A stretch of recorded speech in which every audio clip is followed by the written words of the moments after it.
Isang magandang buhay at mapagpalang araw mga kagulay. Welcome po ulit sa ating tag price update ng mga sariwang gulay na bumabagsak araw-araw dito po sa ating Kabanatuan Vegetable Trading Center, Palengke ng Sangitan. Muli po, samahan niyo po akong mag-price tag ng mga presyo ng gulay dito sa ating bagsakan para magkaroon po tayo ng idea, basihan sa mga ito na ating pong magagamit pag tayo po'y nangalakal o mamili ng gulay dito sa ating bagsakan. Unahin po natin sa ating tag price ang okra. Ang okra po ay nasa 50 hanggang 65 isang kilo, 50 to 65 pesos isang kilo. Sa mais naman po, yung mais na dilaw natin na isang bundle 120 po. At yung ating puti naman po 200 isang bundle. Bali 20 per kilo. Sa dilaw 12 per kilo. Yung sitaw po natin, meron po tayong 60, 70 pesos isang tali o isang big piece.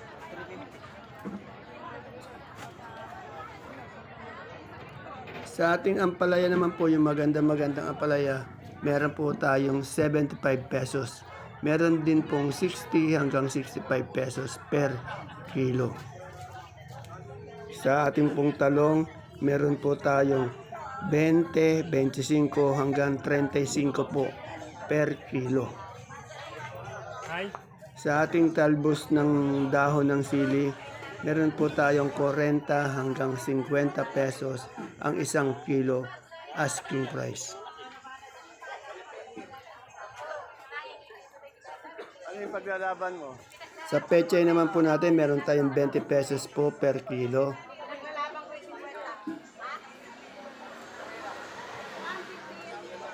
Sa ating mustasa, 30 to 35 pesos per kilo. Yung ating Sophia po, meron tayong 18 hanggang 20 pesos po per kilo. Sa ating kalamansi naman po, yung pinakamagandang kalamansi, yung malalaki po, nasa 2003. May sumunod pong 2002, may 2001 hanggang 2000 po. Depende po sa quality, yung pinakamaganda, 2003, isang buriki, isang red bag. Sa ating pong patolang palikpik, meron po tayong 15, 20 pesos ang isang kilo. Sa ating luya naman po, yung pinakamagandang luya, 110. Pero meron din po mga 80, 90 pesos na kilo na luya. Yung sa ating puso mapagmahal po, meron po tayong 28 pesos or 28 pesos per kilo. Sa ating kamatis po, talagang malaro yung presyo ng kamatis. May 12, may 13, may 15 ang isang kilo. Sa ating pong siling panigang, ito medyo umangat po ito eh. Meron po tayong 50, 60. Yung pinakamaganda po, 70 pesos per kilo. Pinakamaganda yun ha. Sa sultan naman po natin, meron tayong 50 pesos per kilo.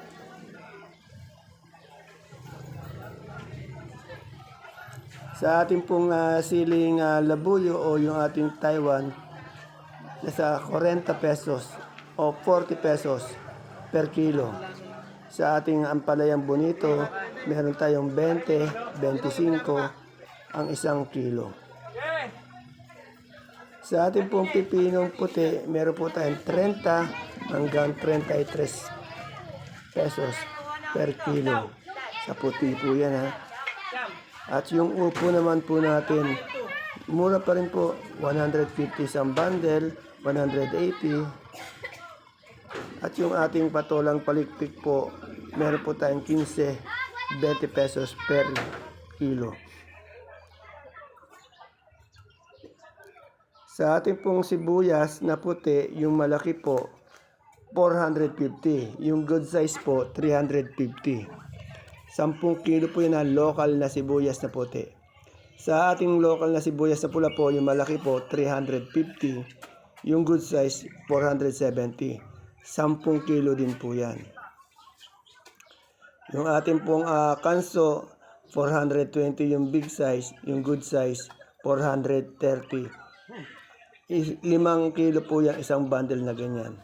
Super white po natin, 5 kilo din po yung bundle na ganyan. 480 po yung big, 420 naman po yung small.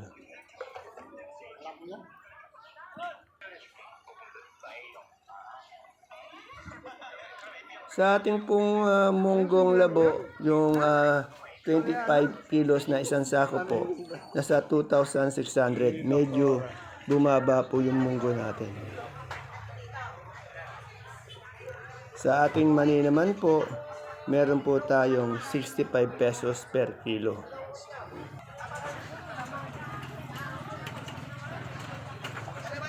Yung ating patolang kinis, nasa 30 pesos po per kilo ng ating patolang kinis.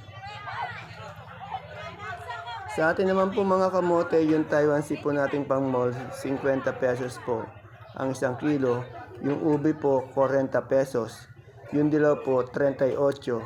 Yung puti naman po, 35 ang isang kilo.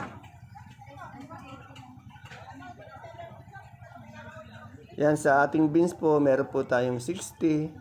Meron din tayong 70 pesos per kilo. Asking price.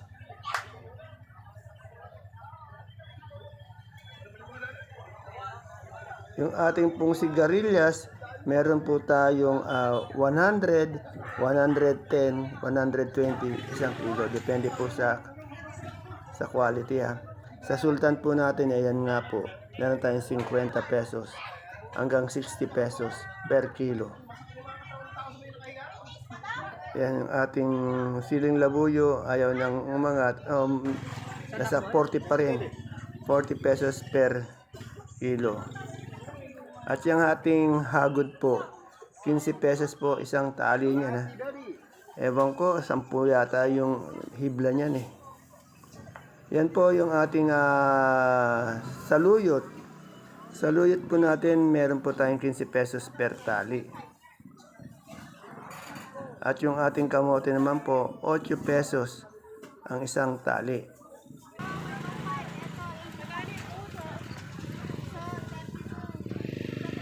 Sa atin naman po mga gabi, yung galyang na pula po natin na gabi, 28. Yung galyang na puti natin, 38.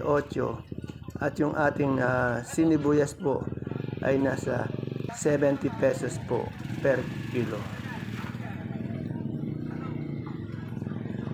Sa ating pong supremang kalabasa, 20 po yung malaki, 1 kilo. 18 yung medium. Yung tenor o yung maliit po, nasa 15 pesos per kilo. At yung ating Sophia po, 18 hanggang 20 pesos po per kilo. Sa atin naman pong talong na domino, meron po tayong 20, meron din tayong 15 pesos per kilo. At yung ating alugbati, meron po tayong 200 hanggang 250 pesos ang isang bundle. Yung repolyo po natin, 150 po ang isang bundle ng ating repolyo. Yung ating sayote naman po ay nasa 250 po ang isang bundle. Sa ating patatas po, sa ating carrots po, ay nasa 900 po yung malaki, yung medyo small medium niya nasa 650 po isang bundle. Sa patatas po natin yung malaki niyan 480, super XL po yung XL naman yan 450, yung large 350 per bundle. Sa ating pong labanos naman po ay nasa 400 isang bundle. Sa ating pong broccoli, meron tayong 60 pesos po ang 1 kilo ng ating broccoli.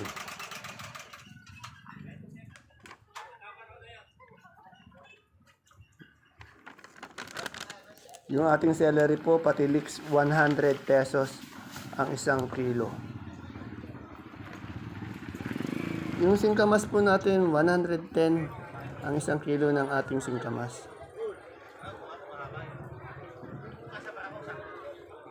At yung ating pechay nga po, meron po siyang 20 pesos po ang 1 kilo ng singkamas. At yung mustasa po natin, 25 hanggang 30. Yung pechay pala 20 hanggang 25. Yung pipinong bakla po ay nasa 25 to 27 per kilo. Yung bonito ang palaya, 25 po per kilo. Yan yung talong po natin. Meron tayong 25, 35, 30 ang 1 kilo. Meron din 33 per kilo po yan. Depende po talaga sa quality kasi. Okra po natin 50 hanggang 65 pesos per kilo. Ayan po mga kagulay, mga kapalengke ang ating pinaka-latest price tag ng mga sariwang gulay na bumabagsak araw-araw dito po sa ating bagsakan. Please don't forget to subscribe to our channel Dan TV Mr. Palengke para po sa inyong pag-update araw-araw sa mga tag price ng mga gulay dito sa ating bagsakan. See you po again tomorrow sa ating tag price update. Bye-bye. God bless us all po.